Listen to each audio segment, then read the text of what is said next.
आज जगाचे माऊली ज्ञानोबा राय त्यांचा 5 चरणाचा अभंग आज तुम्ही सर्व साधू संत मायबाप तुमच्या सेवेसाठी घेतलेला आहे। आज हे आपल्याला ह्या ठिकाणी जे कोडके परिवार आहेत त्यांनी निवासस्थानासाठी जागा दिलेली आहे, त्यांचं धन्यवाद।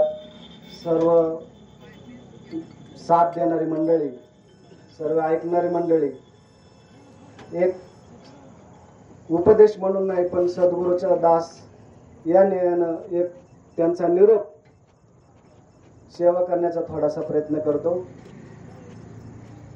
पहा, सद्गुरु वाचोनी संसारी तारक नशेचे निष्ठंक आनकोनी इंद्र चंद्रदेव ब्रह्मादि करुणी संशयाची सेली छेदितीना उघडे परब्रह्म सद्गुरूची मूर्ती पूर्वतशी अर्थ शिष्याची ज्ञानदेव मने गुरुचा मी दास वंचना करती जन दुष्ट नष्ट मुख्य श्रेष्ठ श्रेष्ठ वंदिताती ज्ञानदेव मने गुरुचा मी दास नेने दास आन काही इंद्र चंद्रदेव ब्रह्मादि करुणी संशयाची छेने छेदितीना।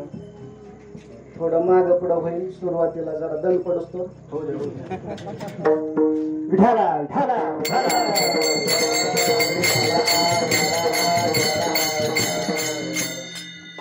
लवंगी पण निश्चित वाजणार आहे। असो, माऊली या अभंगामधून सांगतात की बाबांनो, जीवनाला तुम्ही आल्यानंतर तुम्हाला सद्गुरू करणं गरजेचं आहे। का गरजेचं आहे तर किती वेळा जन्म यावे, किती व्हावे फजित, म्हणून जीव गेला आणि विठोबाशी शरण गेला। का शरण जायचंय, कशासाठी जायचंय, कुठून आले, कुठं जायचंय, ह्याचा जीवाला ताळमेळ नसतो। शरण गेल्याचे काय होते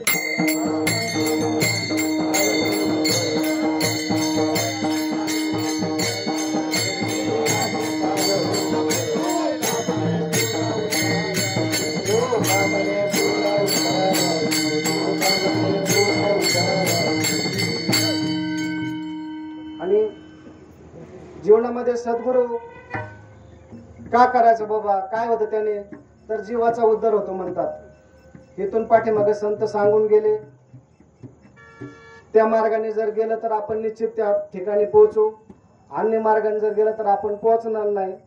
आणि दुसऱ्या चरणामध्ये काय सांगतात की इंद्रचंद्र देव ब्रह्मादि करून संशयाची छेनी देते ना। जसा आपल्याला अनादिकालपासून आलेल्या नामाचा संशय वाटतो, भीती वाटते, कोणी काय म्हणन, तसाच इंद्रचंद्र देव त्यांनाही होता। त्यांनी संशय घेतला, त्यांचं काय झालं सगळ्यांना माहिती। आपण जर संत मंडळी सांगतात त्या मार्गाने नाही गेलो तर आपली तीच फजिती होईल। आणि हे नामाला, ह्या संतांच्या वाचनाला परत तिसऱ्या चरणामध्ये सांगतात मुख्य श्रेष्ठ श्रेष्ठ वंदिताती। आणि परत काय म्हणतात, वंचना करते दष्ट नुष्ट जन मुख्य श्रेष्ठ श्रेष्ठ। मुख्य श्रेष्ठ ते कोण वंदितात त्याला, तर जे पाठीमाग साधू संत होऊन गेलेत त्यांनी त्यांचं मार्गक्रमण केलं आहे। आणि हे झाल्यानंतर सगळं ज्ञानेश्वर महाराज काय सांगतात की बुवा, गुरु हा संत कुळचा राजा आहे, त्याला शरण गेल्यानंतर जीवाचं जन्म मरण बाद होतं। आणि शेवटच्या चरणात सांगतात ज्ञानदेव म्हणे गुरुचा आम्ही दास नेने साधनास आन काही। त्यांनी ज्ञानेश्वरी लिहिली, परत चांगदेव 65 लिहिली, हरिपाटलेला अमृत अनुभवलेला, तरी पण ते गुरुचा दास म्हणून घेत आहेत। आणि जीवनात सद्गुरू आल्याशिवाय प्राप्ती नाही सांगतात। ह्या अभंगाचा हा सरळ सरळ अर्थ आहे। विठाला विठाला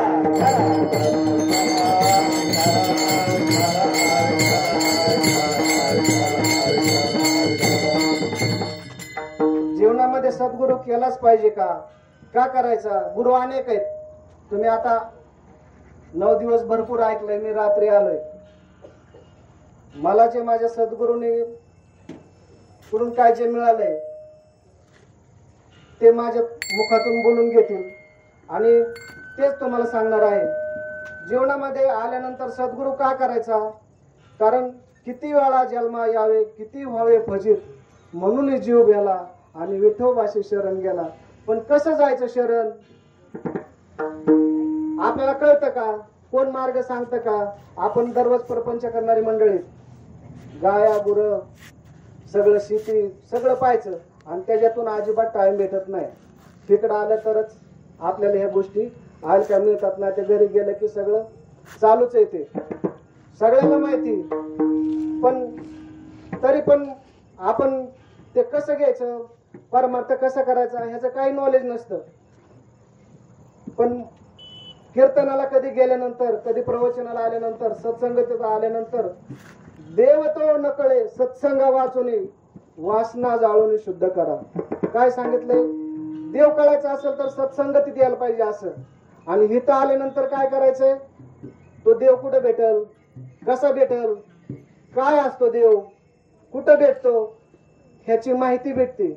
आणि सद्गुरू हकारून सांगतो का नाम घेता राहू नका. संत मंडळी पाठीमागचे सांगून गेलेत. काय सांगून गेलेत? की बाबा तुम्ही नरदेवाला आलात ना, तुम्ही ते नाम घ्या. मग आता तुम्ही म्हणता नाम काय भानगडे? जे अनादिकालचं तत्व आहे, जे सद्गुरू परंपरेनुसार मिळतं, ऐका बर का, ज्यांना माळी नाहीत त्यांनी, अनादिकालचं तत्व आहे, सद्गुरू परंपरेनुसार आलेलं आहे. आणि ती परंपरा ऐकल्यानंतर मग ते नाम घ्यावं. कोणी बी असं उठन मधीच मी महाराज आहे माझ्या हातची माळ घाला, बरोबर आहे का नाही? मंडपात लग्न लावल्यानंतर ते सर्वांना मान्य होतं, मुलं झालेली, आणि असे ते मान्य होत नाही. तसं सद्गुरू परंपरेनुसार आलेलं जे नाम आहे, जे तत्व आहे, ते जर त्या जीवाला मिळालं तर जीवाचा उद्धार होतो. पण हे संशय जीवाचे, कसं काय, कुठून आले? पण जे तत्व आहे अनादिकालचं, आदिनाथ गुरु सकळ सिद्धांचा, मच्छिंद्रतयाचा मुख्य शिष्य, ही जी परंपरा आहे, असं जे आलेलं नाम आहे ते आपल्याला नाम मिळायला पाहिजे. कोणी अनेक भरपूर व्यक्ती तेवढ्या प्रवृत्ती, माणूस बदलला की तो वेगळंच सांगतो, तो वेगळंच सांगतो, तो ज्याच्या संगतीत तेच संगत आपल्याला घडते. म्हणून संगत चांगल्याची करायची. चांगल्याची करून काय करायचंय? की नेमकं सार आणि आसाराची निवड करायची. आणि सार आसार काय? ते भगवंताचं नाम. सार सार विठोबा नाम तुझे सार, म्हणून शूळ पाणी जपतसे वारंवार. सार सार सार विठोबा नाम तुझे सार, सार सार सार विठोबा नाम तुझे सार.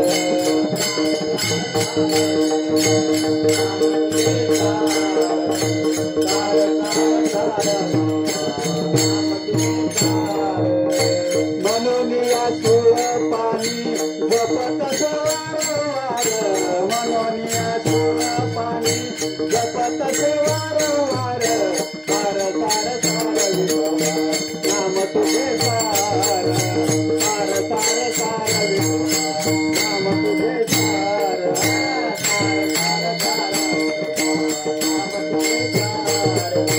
सार सार सार विठोबा नाम तुझे सार.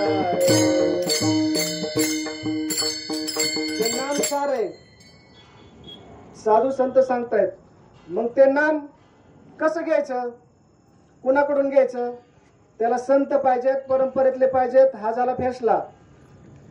नाम घ्यायचं, मंत्र नाही. कोणी काय बी सांगन म्हणेन. बघा, जे काय अनादिकालचं तत्व आहे ते घेतल्यानंतर जीवाचा उद्धार होतो, नवे नवे जीव मुक्त होतो, तो आहेच मुक्त. पण सुरुवातीला हे असं सांगावं लागतं. पण हे नाम का घ्यायचं? तर नाम हे अनादिकालचं तत्व आहे, ते घेतल्यानंतर जीवाचा उद्धार होतो. जीवाचा उद्धार कसा होतो? मग त्याला संताला शरण जावं लागतं. मग आता कलियुगामध्ये संत भरपूर आहेत, पण तो संत ओळखायचा कसा? आपल्यासारखाच दिसतो, एकदम साधा सिंपल, पण त्याच्याकडे जे विचार आहे त्याच्या गुरुच्या परंपरेनुसार सद्गुरूने त्याच्या कानात सांगावं लागतं. आणि सांगितल्यानंतर तो अनुभव येतो, तसा येत नाही. आणि सद्गुरू तसा पाहिजे. सद्गुरू पांडुरंग दादा बघा, मी माझा अनुभव सांगतो. दत्तात्रयांची भक्ती करत असताना माळ नव्हती मला. मी फक्त एक संध्याकाळी कुठं बाहेर कंपनीत कामाला गेलं, कुठं दौंडला कामाला असताना, कुठं श्रीगोंद्याला कामाला असताना, बाकीची भूत बाधा होऊ नये. आमच्या गावात दत्ताचं मंदिर आहे म्हणून फक्त संध्याकाळी आणि सकाळी एक माळ जप करायचो. दिगंबरा दिगंबरा श्रीपादलो दिगंबरा.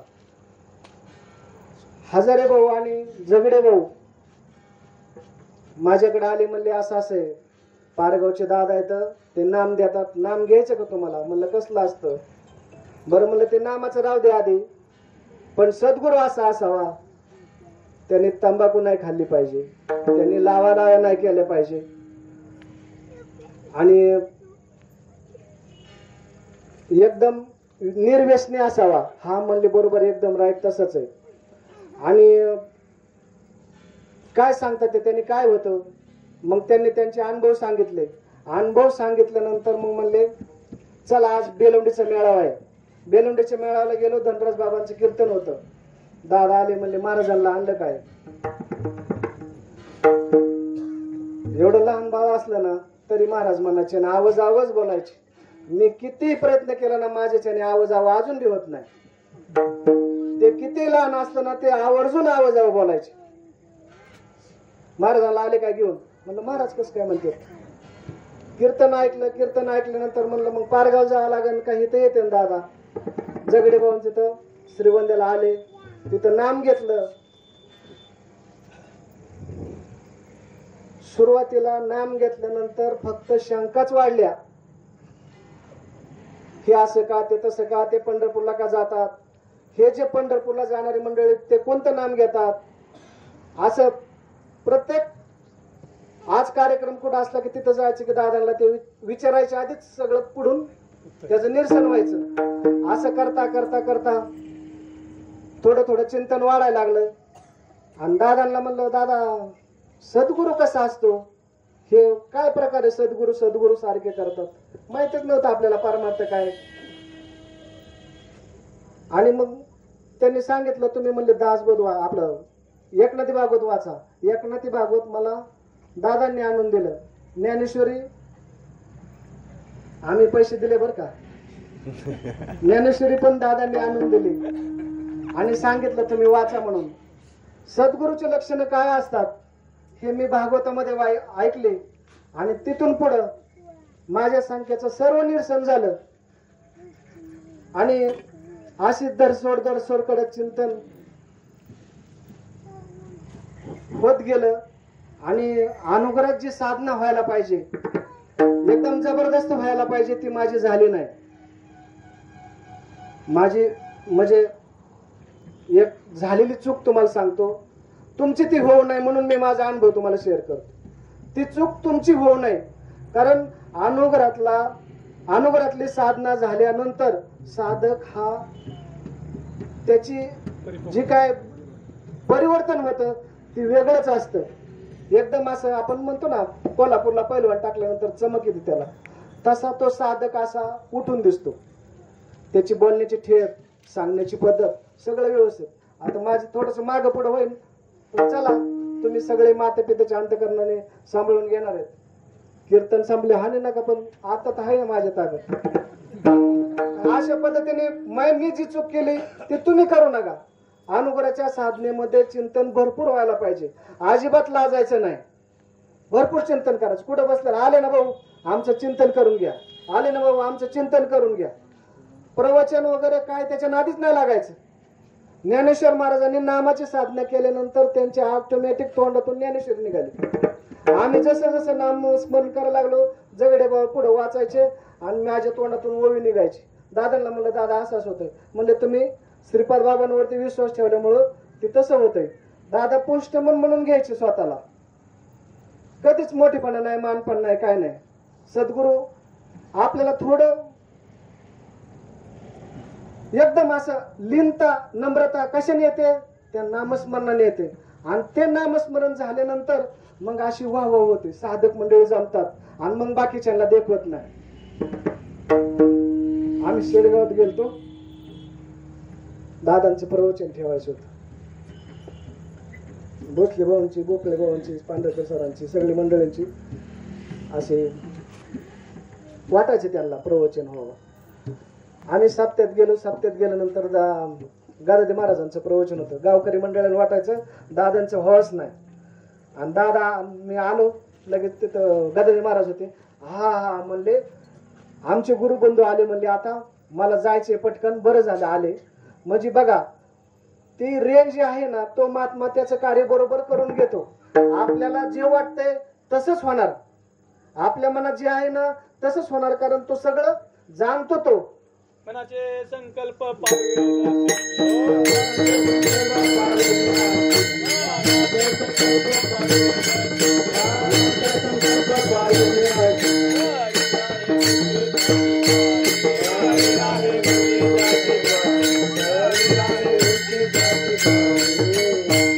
आपल्या मनात जे आलंय ना ते बरोबर ते तारणार. आता वाटलं ना आज तसला पहिला ते डबड्यातला फोन होता. आता वाटलं ना दादांचा फोन येणार आहे, लगेच दादांचा फोन यायचा. आला फोन की अरे ते भालेकर बापूंना लावायचा होता पण तुम्हाला लागला असं म्हणायचं. आपण आता कसं बोलतो इतरांशी, ते म्हणायचे तुम्हाला लागला, चुकून लागला. आणि वाटलं ना असं जरा थोडं जास्त चिंतन झालं का आता दादा हा 100% येणार. माळेवाडीहून, पारगावून, चोराचीवाडीहून कुठून तरी आलतो इथं गावात म्हणून आलो. जेवढी आपली साधना असेल तेवढे आपल्याला अनुभव जास्त येणार, तेवढे आपली प्रगती होणार. प्रपंचातले तर होतीच नासक्याची, पण जीवाचा उद्धार सद्गुरूच्या नामावरती विश्वास ठेवल्यानंतर होतो. विश्वास ठेवल्यानंतर तो अनुभव येतो. अनुभव आल्यानंतर मग ते गप्प बसत नाही, सगळ्या साधकांना सांगतो. ह्याला सांग, त्याला सांग, पाहुण्याला सांग, मेवण्याला सांग. असं सांगता सांगता एक साधक वाढला. मग जी काय मंडळींची हे असतं ना त्याच्यावर सगळे अशा मंडळीला देखवत नाही. मग ती कालवा करायला तयार करतात. आणि कालवा तयार केलं का हा जीव गोळा असतो. तो काय म्हणतो, हे महाराज असं सांगतोय, ते महाराज तसं सांगतोय, नेमकं करावं काय. त्याचं जर पुण्य उदयाला आलं असेल तर तो इकडंच वाढले जाणार. आम्ही श्रीकांत भाऊ तिथं पाहुणे वस्तीवर आलतो. दादांना मला संध्याकाळी गेल्यानंतर सकाळी 8 वाजेपर्यंत दुकान उघडायला यायचं, परत थांबायचं नाही. आम्ही श्रीकांत भाऊच्या घरी आल्यानंतर त्यांची आत्या राशीनं न्यायची होती. वाडीतच होती. वाडीतच असताना तिथं यायला त्यांना 12 वाजले. अगोदर 4-5 अनुग्रह झाले. त्याच दिवशी मंदताईंच्या तिकडे आम्ही मंदताईला आणायला गेलो. मंदताईला आणायला गेल्यानंतर त्यांना घेऊन आलो. संध्याकाळी 9 वाजता तुमच्या घरी सोड म्हणून. जसं त्या गुळाला मुंगळे चिकटतात ना तसं दादा जवळ आले ना बाकी किती वाजल्यात काय झाले काय भान राहत नसायचं. आणि मग आम्ही जेवण केलं, प्रवचन झालं. त्या 11 वाजले. मग दादा म्हणले थांबा इथंच आता सकाळी जा. सकाळी जायचं तर 8:30 वाजले. 8:30 वाजल्यानंतर दादांनी सांगितलं तिथं जरी बडबड केली तरीच थोडं स्थिर राहा, काय म्हणणं कुणाला. गेल्यानंतर सासरवासीन बिचारी ती गेली आतमध्ये.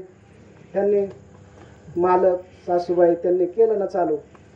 दादा म्हणलं आता तुम्ही सांभाळा, काय असेल ते म्हणलं मार खायला तयार आहे पण तुम्ही सांभाळा म्हणलं. तुम्हाला सांगतो तसं म्हणले बरोबर मी निघालो माघारी. म्हणलं जाऊ का आता. नाही म्हणले थांबा चहा पिऊन जा म्हणले, चहा पिऊन जा. लगेच कसं परिवर्तन. जो माणूस असा रागावून डाऊन बोलतोय तोच माणूस लगेच म्हणतो चहा पिऊन जा भाऊ. काय परिवर्तन. महाराजांनी प्रमाण सांगितल्याप्रमाणे आपल्या जे मनात होत आहे ना ते लगेच घडणार. तिकडून आल्यानंतर मग ते झालं.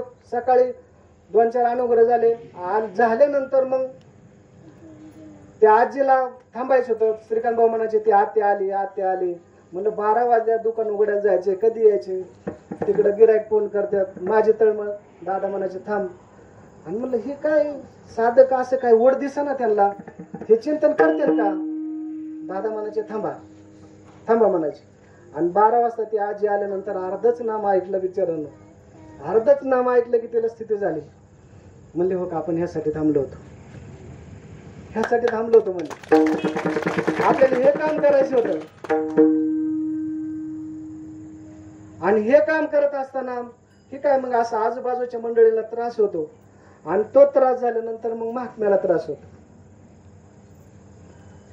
एवढी निंदा तुम्हाला सांगतो, श्रीगोंद्यामध्ये, शेडगावमध्ये, चोराशीवाडीमध्ये, सगळीकडे.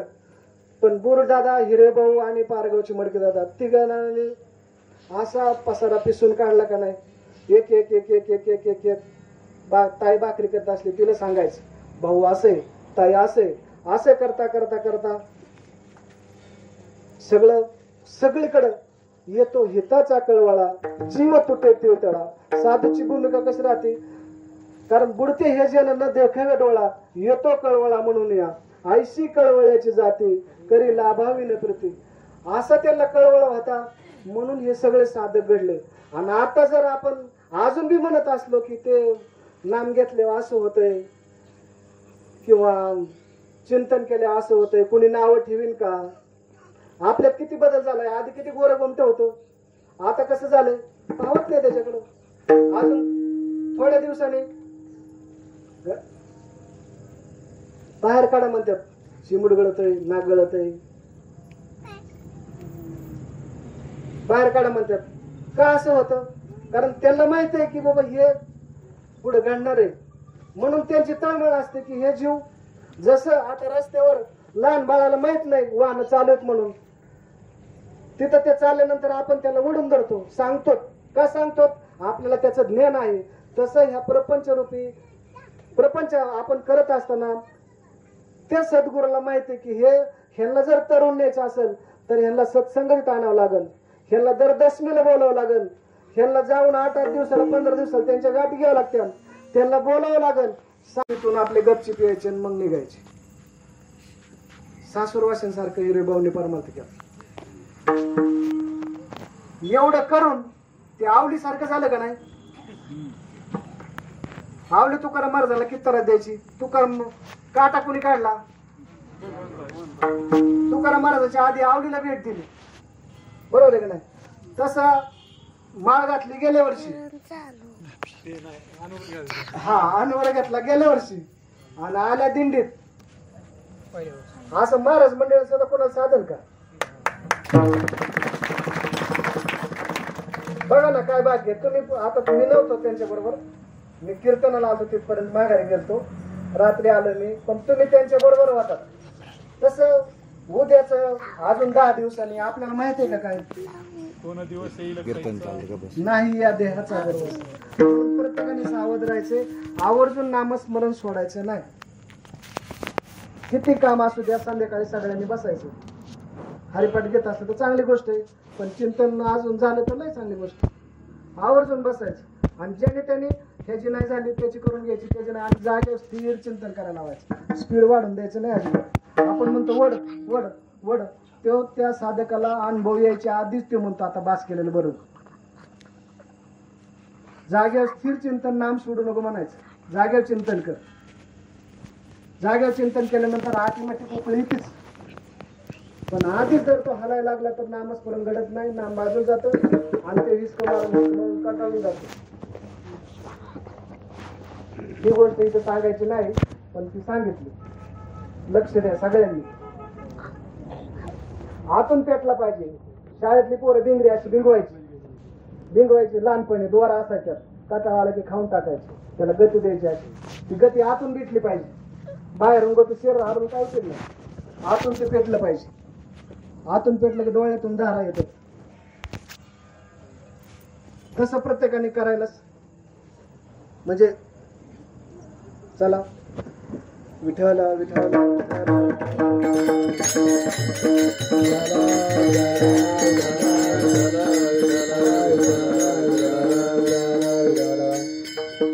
त्या साधू संतांना एवढा समाज त्रास देतो, एवढा समाज त्रास देतो, त्यांना छळतात, तरी पण ते जीवाचं हिताचंच सांगतात.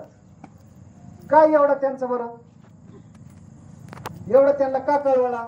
दादांनी मी असं अनुभवलंय, कुणाचाही लेकरू असू द्या, कुणी अनुग्रह दिलेला असू द्या, कुणी प्रबोध दिलेला असू द्या, त्याला जवळच करायची. त्याला जवळ करून त्याच्याकडून साधना करून घ्यायची. त्याचं जरी चिंतन नसलं झालं तरी त्याला कार्यक्रमाला बोलवायचे. कार्यक्रम बोलल्यानंतर त्याला चिंतनाला बसवायचे. भाऊ तुम्हाला काय अनुभव आला सांगा, प्रवचन करा, नाही तर चिंतन करा. हे झाल्यानंतर परत त्या भागाला निघाल्यानंतर समजा आपल्या श्रीवण्यातून निघाले तर कुलधरण मार्गे निघाले तर तिकडून आरडेताई, लबडेताई, बेदरे महाराज त्यांचे गाठी, कुलधर मधले साधक, खिरडगावातले साधक, गोडेगावातले साधक असे ह्या मार्गे घ्यायचे ते. आणि परत पंढरपूरला आले. पंढरपूरहून जाताना मग इकडून भिगवण मार्गे जायचे.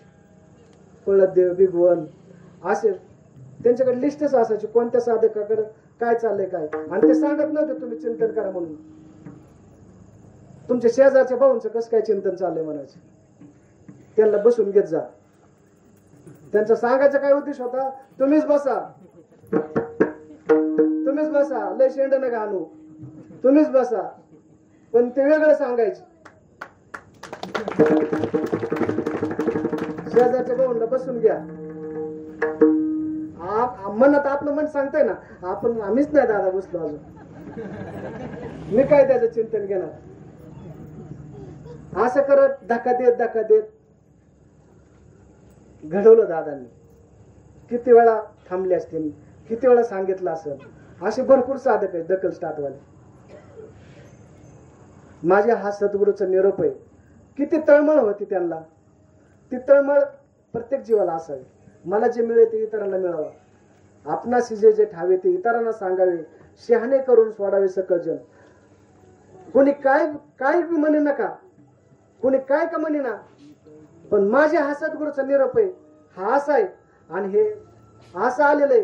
तू घे, तुला निश्चित हा अनुभव येणारच. एवढी खास थांब, आपली खात्री पाहिजे. आपले जर अर्धवट साधनं झालेलं असेल तर आपण पुढच्याला सांगू शकतो. म्हणून आपली खात्री जर झाली तर तो पुढच्याला तेवढ्या आतुरतेने सांगतो. तसं व्हायला पाहिजे.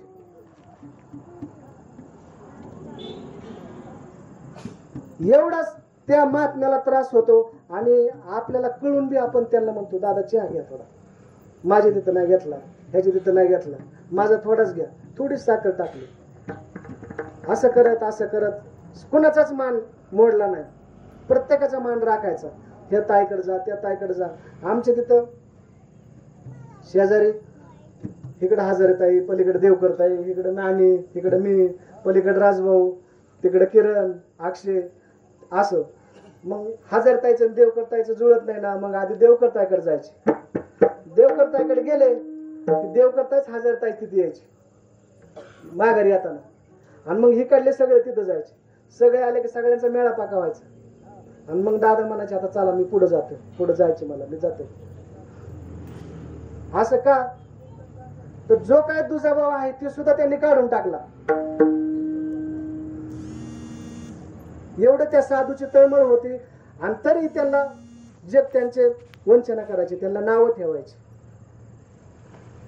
खरं तत्व जर बघा तुम्ही, आजकाल काय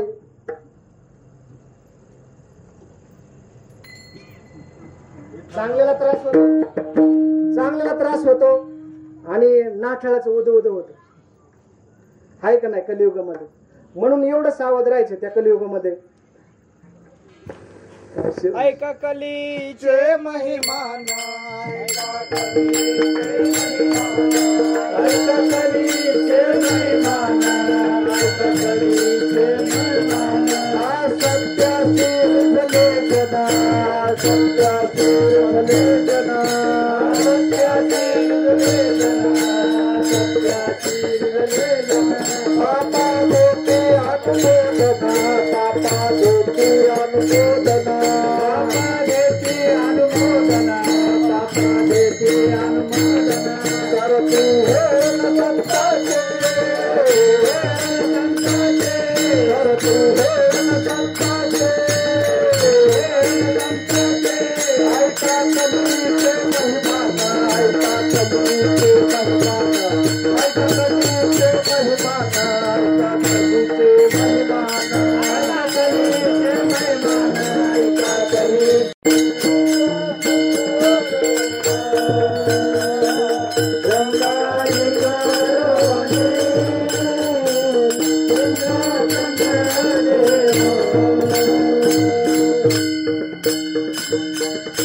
ते जे उघड प्रब्रह्म आहे त्याने आपल्याला नाम दिलं. नाम दिल्यानंतर आपल्याला त्या पंढरीस परमात्म्याशी ओळख झाली. म्हणून अर्पण करून सेवेला पूर्ण रम देतो. ज्ञानदेव म्हणे श्री गुरु निदान, ज्ञानदेव म्हणे श्री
ईश्वर महाराज की जय, सब संतान की जय. गणपती बाप्पा.